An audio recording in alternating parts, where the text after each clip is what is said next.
So before I continue, I want to credit all those who submitted test footage through the unofficial Discord and Relic for putting it all together, and some people like Ryan and everyone else involved for some of the discoveries made. Yo, what's up, guys? It's your boy Dyno here, and quick reality check. If you thought MapleStory Classic World was just a 2006 MapleStory but official, the newest playtest details are basically screaming no. Uh, we knew it wasn't going to be a one-to-one, but the weirdest changes aren't flashy. They're not bosses and they're not classes. They're the background systems that decide what the economy looks like, the stat weights, and what gearing looks like, and what players will end up optimizing. And today I want to focus on one thing that sounds small but isn't: monster loot tables and early game item access. In a previous video I talked about monster loot and why it matters more than people think, and old school Maple drop tables weren't just random rewards, they were the blueprint for where players grinded and what items became meta, what scrolls became currency, and which classes feel smooth versus miserable early on.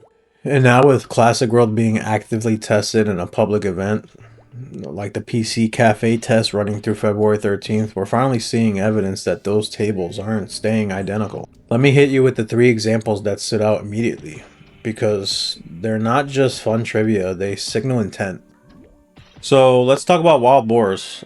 We found that they dropped Fork Dagger, and on the Before Big Bang Hidden Street site, they reference Wild Boars had a pretty defined set of early gear drops.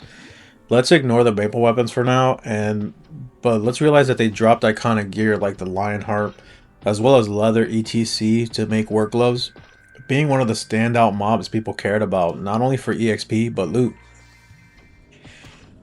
But what we realize is that Fork Dagger was never part of that loot table. So if Wild Boar is handing out something like a Fork Dagger in the new build, that's not a tiny tweak, that's Nexon moving class progression and early gearing routes around. So that brings us to the next point. Melody dropping Maroon Moon Pants. Melody already sits in a lane where it can drop thief-related equipment like the Shinkita, so if it's also dropping Maroon Moon Pants in this build, that's another example of Nexon potentially recentering progression around specific mobs. Meaning that the correct grind route becomes less about nostalgia and more about design. And then Blue Mushroom, here's one that people miss because it's easy to shrug at. Oh, an armor drop, who cares? Now, if you're seeing Lamel type warrior top show up from lower, more common mobs like Blue Mushroom in the Classic World build, that's another progression shortcut. It means gearing is being smoothed out and definitely readjusted. How deep the rabbit hole goes, we don't know yet, but the fact that they took the time to rework loot tables shows a lot of its intent. They're changing the small stuff that used to fuel economy discovery, and in the process, they're reshaping loot progression in ways that clearly favor or even throttle certain classes.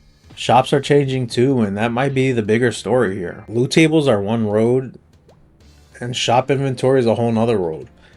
Because shop access is basically Nexon deciding what players are allowed to solve early. Like the Amoeba showing up in shops. The Amoeba's a level 25 claw with real early game significance. And in old school references show that it can be bought from multiple NPC weapon sellers in places like Orbis and Moody, but not in Victoria Island. Initially it was crafted. So the question becomes, if Classic World is adjusting shop inventories, are they doing it to reduce early suffering, normalize early class power curves, or control what crafting looks like later? Because if you can simply buy what used to be a grind or crafted milestone, then crafting and drop stop being the main road and become side quests. And that leads into the biggest concern people keep circling about now. Like work gloves. People are saying that work gloves are like paperweights now, and in old school Maple, work gloves weren't good gloves, they were like canvases. You got work gloves and then you scroll them with scrolls for gloves for attack, and that's literally the origins of the entire glove market economy. But Classic World has a developing conversation around a new damage stat presentation. It's called the attack power versus weapon attack.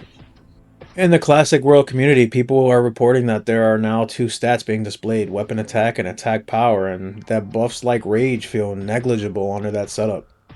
So when someone says work gloves are dead, what they really mean is, if the Classic World's formulas are different, weighting weapon and scroll based gains differently than buff based gains, then the entire tradition of scroll gloves equals endgame priority might change.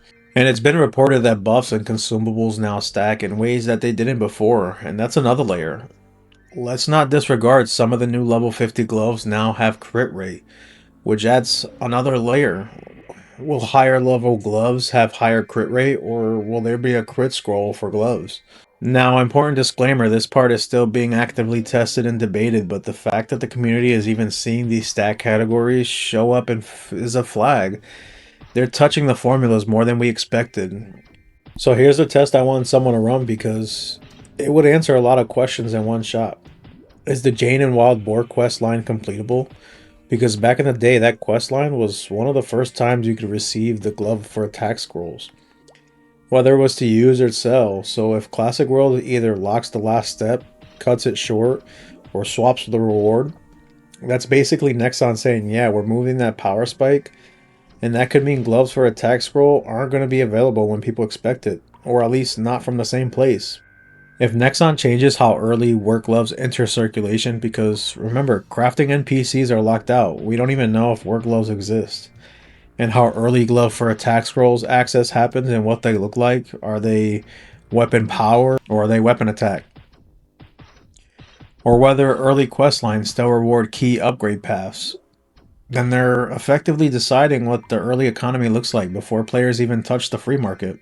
So let's talk about one line that made every thief player exhale. Assassin stars are saved. Because of the attack power and weapon attack debates and calculations that were going around, some were afraid for the stars. If they were going to be a negligible increase in power, because in old school Maple, the star economy wasn't just annoying, it was a tax on existing as a Night Lord, Hermit, or Assassin. The star access determined how long you can grind for, how expensive it was to play your class, and how early you're allowed to feel strong. So if Classic World is preserving reasonable star access and power weight, that tells me Nexon is trying to avoid recreating the worst parts of Classic friction, while still keeping the Classic identity intact. This is great for not only assassins, but for everyone for drop loot and merchanting opportunities. That's not nothing. Now we get to the most, wait, what? Detail. Sky blue umbrellas are showing up in the shop, especially a mage shop, while being heavily nerfed in this build. Here's why that stands out. In old school references, Sky Blue Umbrella is tied to mobs like Star Pixie, Lorang, Junior Groupins, which are not in Victoria Island.